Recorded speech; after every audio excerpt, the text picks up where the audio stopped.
So, late ka na. Gano'ng oras ka ulit? 4 o'clock.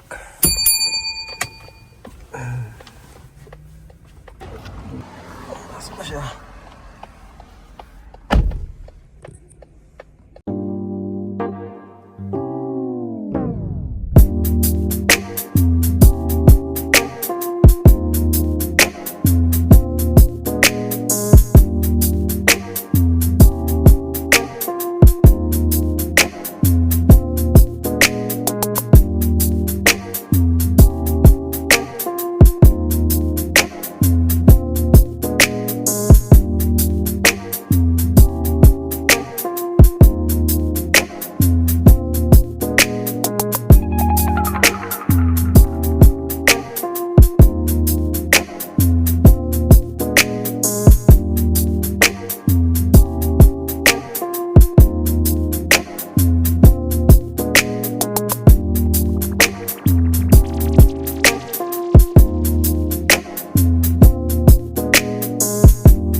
Kahatid ko lang ulit kay Rakisha kagabi, di ba?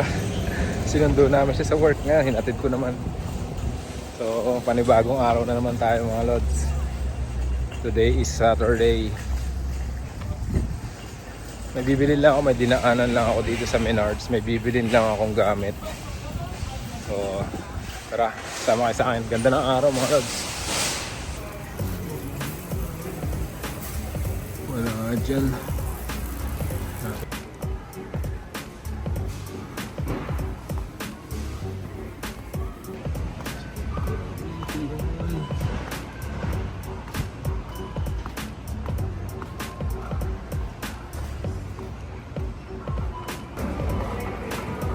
Tinanong ko, nandun yung hinahanap ko. Yun, nandito lahat. Ito yung hinahanap natin, pero kano yan? Baka hindi na yung digulong ang gamit kuhanin ko. Kano ba to? Pero umura lang. Pwede na ito. Fertilizer spreader. Tignan ko muna yung presyo. Maghahanap ako ng later ulit. Dito ganun din. Kano yun? $49.99, so $50. Ito yung nandun sa kabila. Oh, 45 pala to. 45. Lahat dito talaga mga lods sa Menards meron eh. Makikita mo eh. Ito yung hinahanap ko. 34 ito na lang siguro. Or parang mas madali yung digulong. Parang mas madali yung digulong. Tignan ko yung digulong. Balikan ko. Parang mas madali kung ito gagamitin. Kaysa dun sa dihawa. Ay, ganyan ko lang oh. $10 difference lang naman eh. Ito na lang siguro. Tingnan natin. Bibili rin tayo nitong galon. Para dun sa lawnmower natin. Kailangan ko rin to para makabili ako ng gasolina. Hindi ako makakabili ng gasolina para isalin doon kung wala nito eh. Alright, kuha din tayo nito. Dami nating errands ngayon mga lods. Ngayon naman papunta ako dito sa bangko. At meron akong asikasuhin cheque na kailangan natin bayaran no? So punta muna ako dito sa bangko mga lods.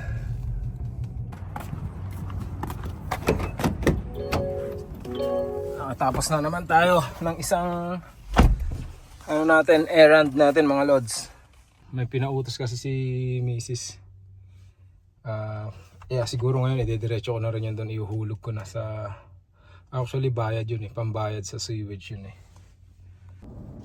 And isa pa, makikita nyo ibang sasakyan yung gamit ko no. Ito yung ginagamit ni Mrs. Isang sasakyan namin, pinadala niya sa akin. Alam niyo kung bakit mga lods? Kasi almost empty na. So pinapalagyan niya sa akin ng gasolina to Kaya niya pinapagamit sa akin to. Actually, hinatid ko si ate, di ba, sa school. Ay, sa work. Nasabi niya, ito na daw gamitin ko. Kasi nga, wala na daw gas. So, isa lang ibig sabihin nun. Pinapakargahan niya na naman sa akin. Pero okay lang yan. Tamad talaga magkarga yun eh. Anyway, so pauwi na ako, katatapos ko lang dito sa bangko. Uwi na ako, idediretso ko lang tong cheque, pambayad dun sa sewage, and then yun, nahulog pa yung cellphone natin. And then yun nga, tawag nito,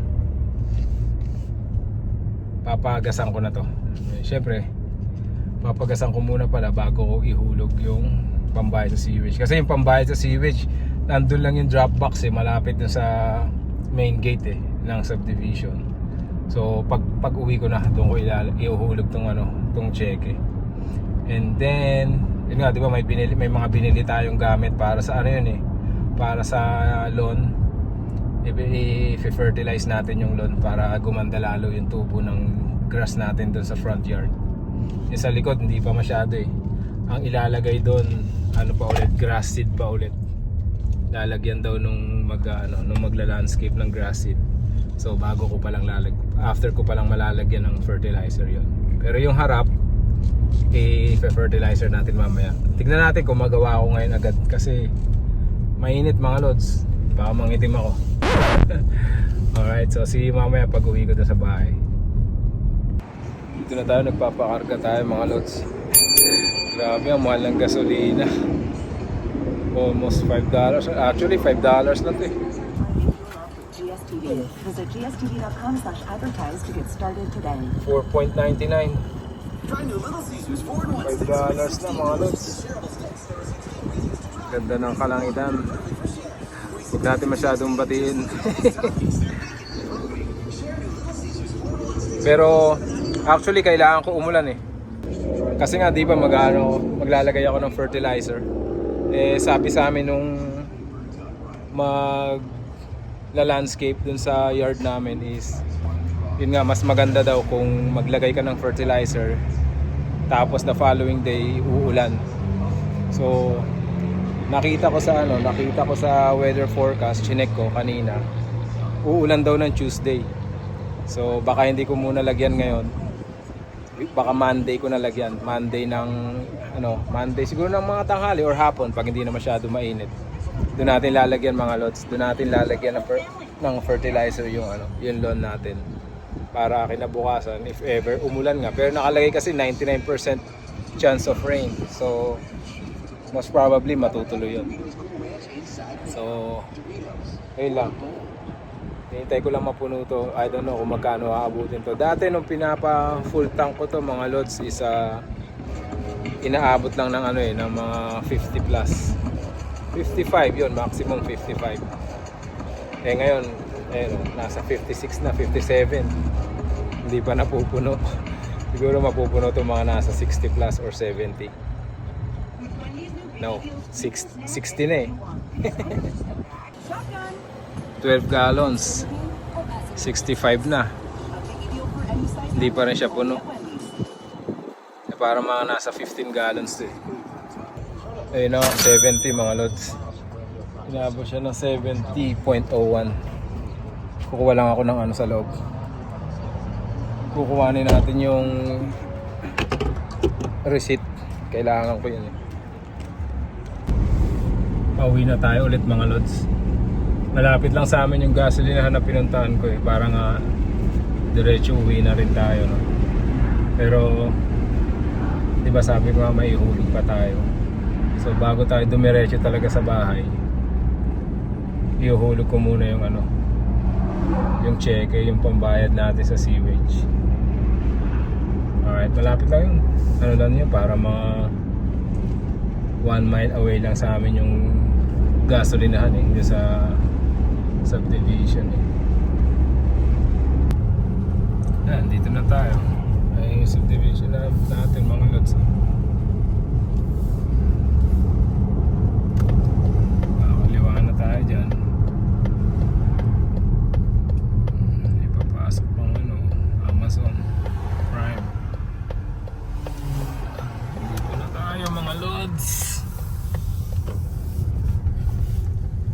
yung paghuhulugan natin ng cheque is tuturo ko sa inyo.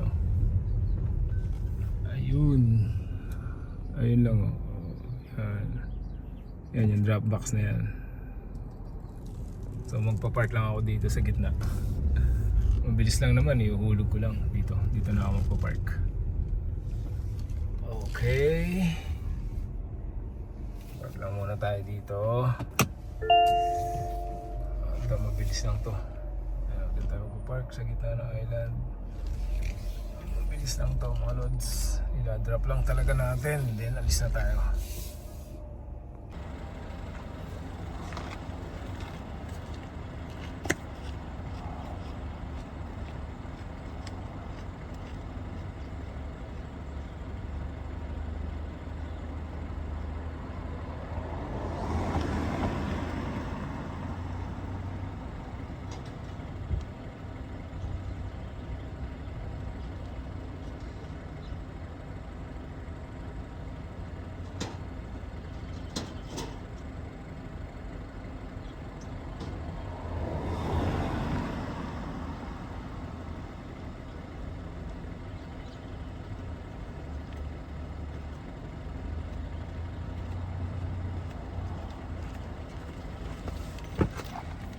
Yan, naihulog na natin mga lods. Medyo marami tayong errands ngayon mga lods. Maraming mga pinagawa sa atin si Mrs. Actually maaga ako nagising 8 o'clock. Maaga pa ba yun? Sasabihin nyo tanghali na yun lods. So, para sa akin maaga pa yun kasi nga you know, panggabi tayo diba? Although day off ako kagabi, pero late na rin tayo nakatulog. And then mamaya may pasok ako mamayang gabi. So yun nga, maaga tayo nagising 8 o'clock. And nakapaglinis tayo ng bahay kanina. Binacuum ko yung buong bahay sa baba at saka sa taas. Then well, syempre nag-start ako, nagsimula ako sa taas. And then yun, saka natin nilakad yung mga kailangan lakarin. Like kailangan ko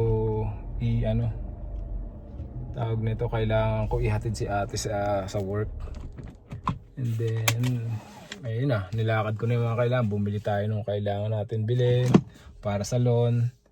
And then punta tayong bangko, naghulog, nagpagas, you know, pero okay lang yan. Let's go na.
Mga lods. Pagod. Yung lods ko.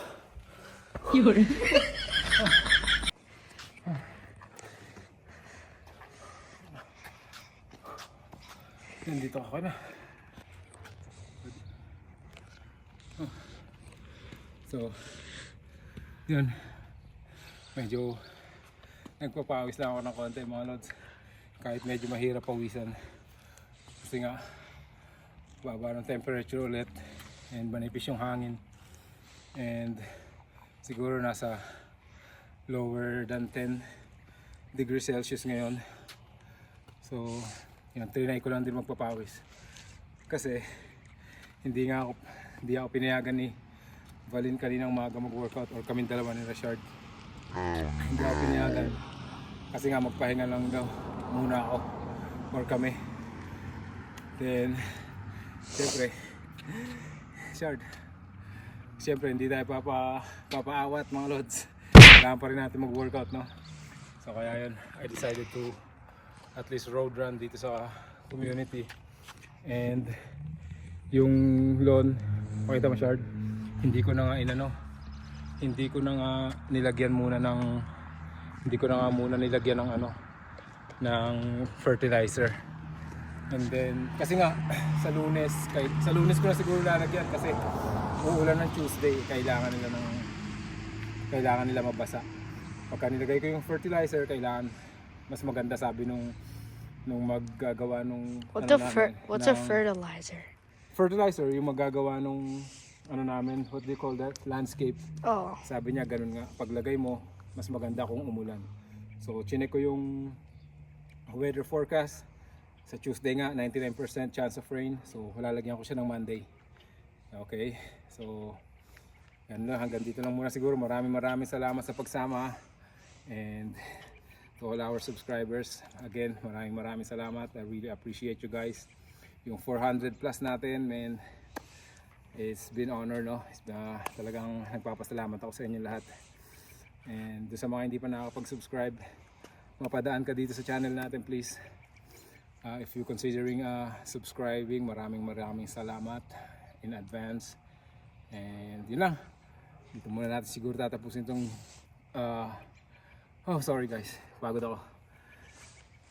Dito muna natin siguro tatapusin itong vlog natin for today. Again, stay out of trouble. Thank you so much and God bless you all.